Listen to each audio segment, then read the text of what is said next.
Hey guys, welcome back. I know it's been forever since I posted my last video, which is why I want to give real quick recap of the last one, and also some things I kind of left out from the first video. So, basic recap, party is kind of all gathered together as they're brought to the town hall of Starmantle, which is a city of mostly just elves that all worship Silver, the goddess of the moon, or Mystra, the goddess of magic. And we're brought to the town hall where the council, which is the governing body of Starmantle, tells us that we're getting sent on a top secret mission that we are not allowed to say no to, collecting these ancient artifacts that were made in the name of Silver, the goddess of the moon. So they give us 3 different options of which one to go after first, so we pick one called the Claymore of Lunar Strength. And I didn't really mention this in the last video, but we actually had 2 days to head out, and we used that second day to open Creed's bar back up. And Zorman and Leofir were playing instruments. Zorman's playing the violin, Leofir's playing the flute. Demons is doing his bard thing, singing a song and telling a story about a cannibal that lives out in the woods. And Marin is using his blade song to dance, while Creed is taking orders and serving drinks. All together, from the performance and selling drinks, we made a solid 50 gold. And Creed also got a chance to say goodbye to his sister before they left. Which, yeah, he has a twin sister. I just, again, did not mention that. Another thing I wanted to mention real quick was the fact that we, as a party, all believed that someone was tailing us. We just couldn't see them. And we figured if it was anyone, it was probably the investigator for the city of Starmantle, who is a very scary, short little drow dude. But yeah, back where we left off in the last video. So, that sound we heard, kind of climbing up the side of the boat, turns out to be these strange seaweed humanoid creatures with like razor sharp leaf fingers that climb up on the deck, or some of them are tearing through the side of the ship, kind of making it start to flood. Some of them crawl into the captain's quarters, and now we have to deal with the ones on the deck first. As Marin immediately pinches 2 fingers together, holding a spell glyph in his hand, and cast Tidal Wave, summoning a massive wave as it pushes a lot of the creatures off the ship. Not only that, kind of flooding his own ship for some reason, which there's a reason for. Zorman is taking shots with her crossbow down from up high, and Demons has to spend almost his entire turn just climbing down from the crow's nest. Creed charges at one of these creatures, cuts it in half as it tries to pull itself back together, so Creed goes for another swing down, slices it, and it doesn't get back up. Leofir also taking shots with his bow, as everyone's doing okay, but then Marin casts another spell. Control Water, specifically, makes a whirlpool. So that water he flooded his own ship with was so he could make a whirlpool, as it pulls a majority of the creatures into one point in the center. So for Zorman and Leofir, this is basically shooting fish in a barrel. And while they're doing that, Demons runs into the captain's quarters, closes the door behind him, as he is now in a 1v3 by himself. And he casts Darkness, but back to outside. After Marin casts his spell, he decides to run over to go check on Demons, as he yells for Leofir and Zorman to stop the flooding below deck, as Leofir yells back, "Yeah, the ship's gonna keep flooding if you keep hitting it with tidal waves, Marin!" As Marin kind of just keeps running. As he goes to open the door, it won't open all the way, as he's struggling with it for a while, kind of screaming at Demons, "Demons, open the door! Demons, open the door! Open the door!" And he finally manages to get it open just enough where he can see the pitch black darkness that is now this room, as he hears a very not Demons voice say back to him, "Go away, now."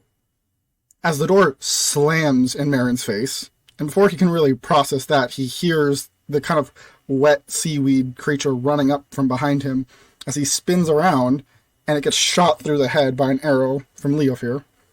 And with the other ones all having died in the whirlpool, thankfully, there's only one left. As it doesn't really know what to do, it gets shot in the shoulder from a bolt from Zorman. And before it can really recover from being staggered, Creed uses Phase Step, as everyone sees these like golden embers kind of appear in the air. And they resemble fall leaves almost, as it gets cut in half by the waist, and it just falls to the ground dead. And Creed, having used Phase Step, has some extra movement, so uses that to run down below deck.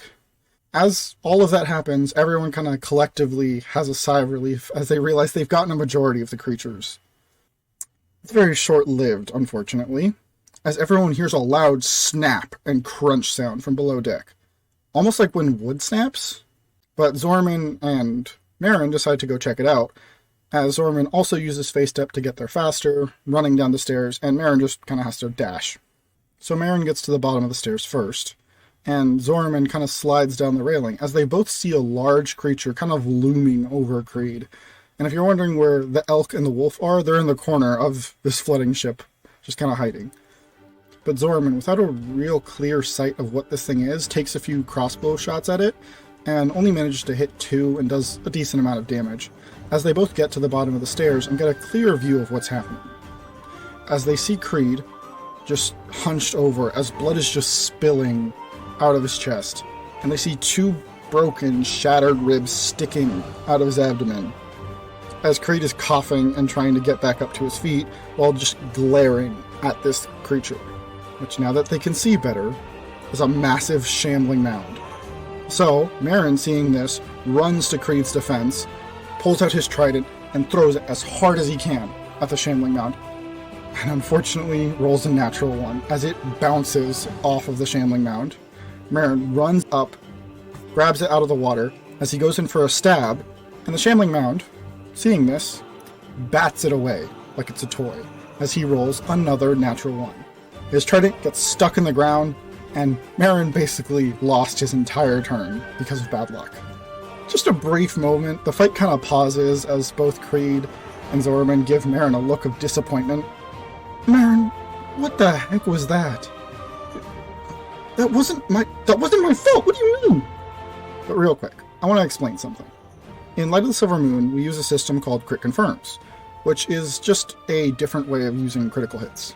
Basically, if you roll a natural 20 on a creature, and let's use for this example this guy, who is your Hildreth still? I don't know how to say his name. It was suggested by a friend, but we're going to call him, as he is known, Johnny. So let's say we crit Johnny here. Instead of just rolling double dice and that's it, you roll again.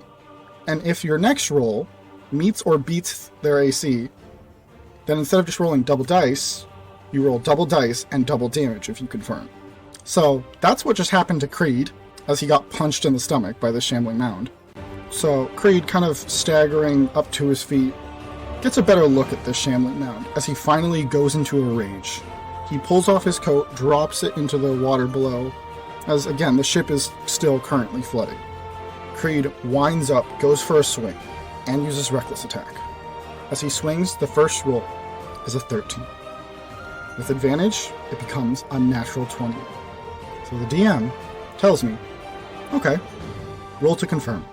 I roll, and I get another natural 20. So, Creed swings, as these 2 dice just cut through the shambling mound.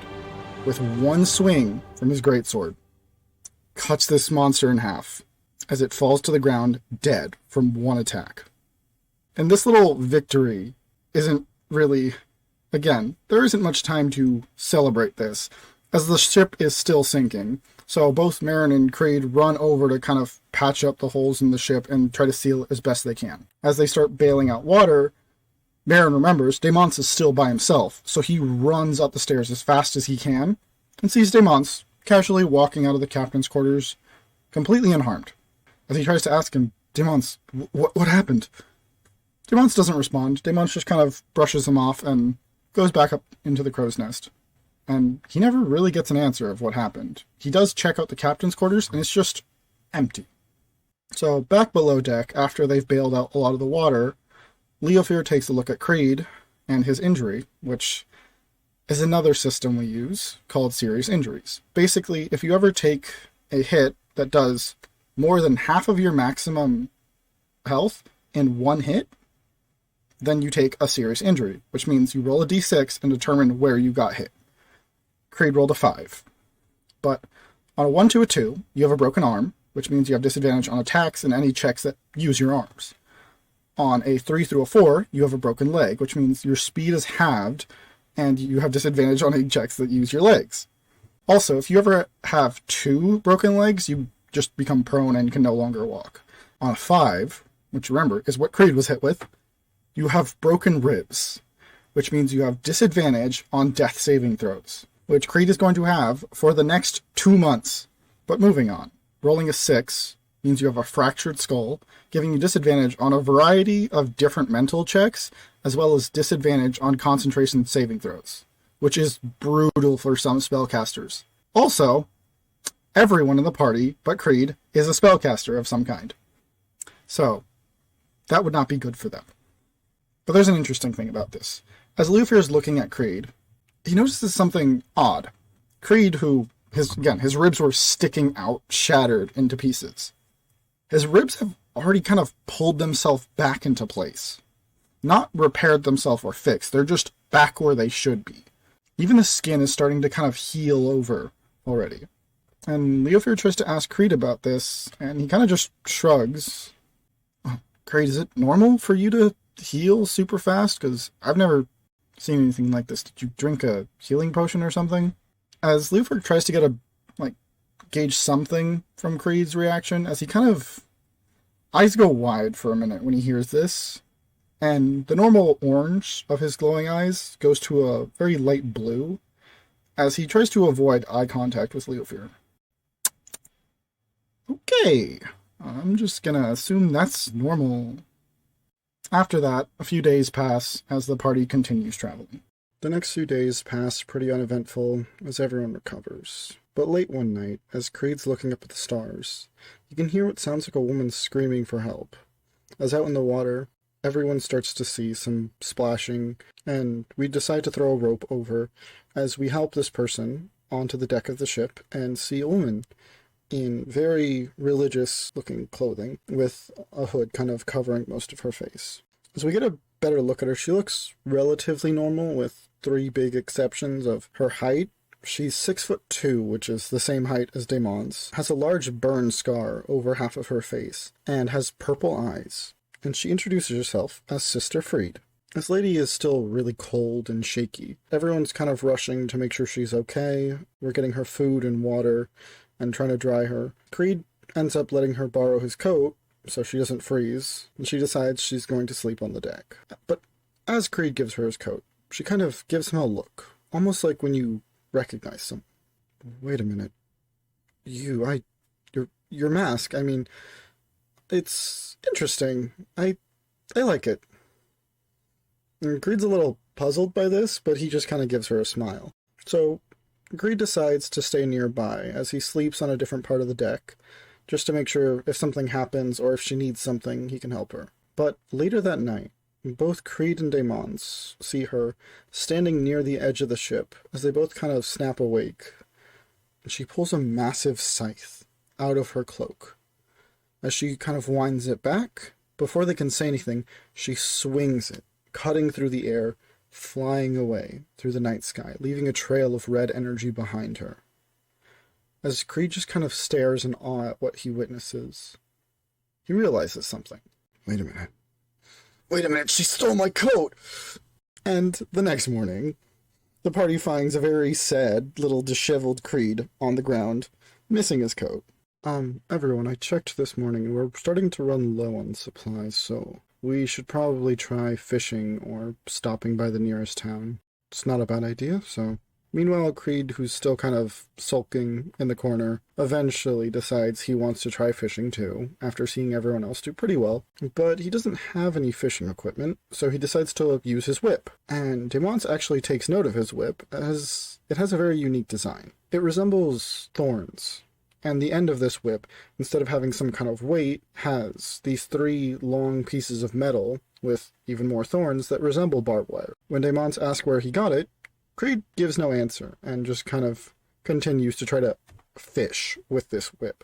So, Creed waits for one of the fish to kind of jump out of the water as he rolls to attack it, and kind of Indiana Jones it out of the water, and ends up hitting it with a critical hit as it turns into a pink mist, and no longer exists. So, Creed kind of goes back to sulking, but thankfully Marin decides to give him one of the fish he caught, so not a total loss. Eventually, the party ends up at a crossroads, one leading to the next city, and the other leading completely off-trail. But they see a man, a bald human man, camping between these crossroads. He has a small tent set up, and some large tower shields that resemble doors in a weird way. As he kind of looks at us passing by, he shouts over for us to stop, and we decide to drop the anchor for a little bit. When he gets a little closer, he tells us about ancient ruins he found in the forest. He says he found a ton of gold and jewels, but it was too dangerous for him to kind of explore himself, so he offers to tell us where it is in exchange for a cut of whatever we find. Creed and Leofer are very suspicious of this man, but the rest of the party seems to think it's a good idea. So Creed and Leofer wait on the ship, as we have to turn the other direction and follow this man's kind of general directions. As again they anchor the ship, Merrin, Daemons, and Zorman all leave to go find this ancient ruin, which eventually they do. And Merrin and Daemons decide to search the first larger room, as Zorman wanders off by herself to go look in the second room, which has a doorway to the left and a large hole in the center. As she focuses her tremor sense to look down this hole, she realizes it's about 40 feet down, and there's a large pile of something, a lot of somethings at the bottom of this pit. But before she can really think about it too much, she recognizes something else with her tremor sense. And from Merrin and Daemons' perspective, all they hear is, "Ah!" And they turn around, and where there once was a Zorman, there is not anymore. They look around and see this doorway that Zorman saw, but other than that, they don't know where Zorman went. And they hear someone from the bottom of this pit yell up, "Daemons! Daemons, he pushed me!" And Daemons, without thinking, spins around, grabbing Merrin by the collar, and starts shaking him as hard as he can, saying, "You pushed my best friend! I'll kill you!" And, again, Zorman yells up, "Daemons! Not him! Patches, the guy who told us to come here!" Oh, that makes more sense, actually, now that I think about it. I was literally right next to you the entire time. When would I have even pushed Zorman? So Merrin and Daemons go through this doorway and find stairs that go down, and eventually they find their way to Zorman and see another tunnel that leads seemingly to a dead end. After healing Zorman a bit, they decide to explore further to look for the guy who pushed Zorman, and they do see him. And quickly, before they can attack him or restrain him anyway, he puts up those large tower shields he had that resemble doors and blocks all sight of him. Now they have no way of actually hitting him, as Patches confidently announces from behind the shield, "I heard you guys say you're running low on supplies, and I have enough food and water back here to last me a few days. And I know you don't have that much time. So I recommend you just leave, and we all call this a big misunderstanding." And no one in the party really takes it that well, as they all try trampling over each other through this very narrow tunnel, trying to get shots off at this guy named Patches. As Zorman's shooting her crossbow, Merrin's casting catapult with some silver pieces at this shield, and Daemons is trying to get a good enough sight to cast some other spell. But Merrin, kind of already fed up with this guy, has a thought. Instead of catapulting objects at the shield, he decides to catapult the shield itself. Since Patches is not holding it, this is totally valid. And if you guys have ever seen those videos of a hydraulic press like crushing candles, and they kind of shoot out everywhere, imagine that, but with a guy.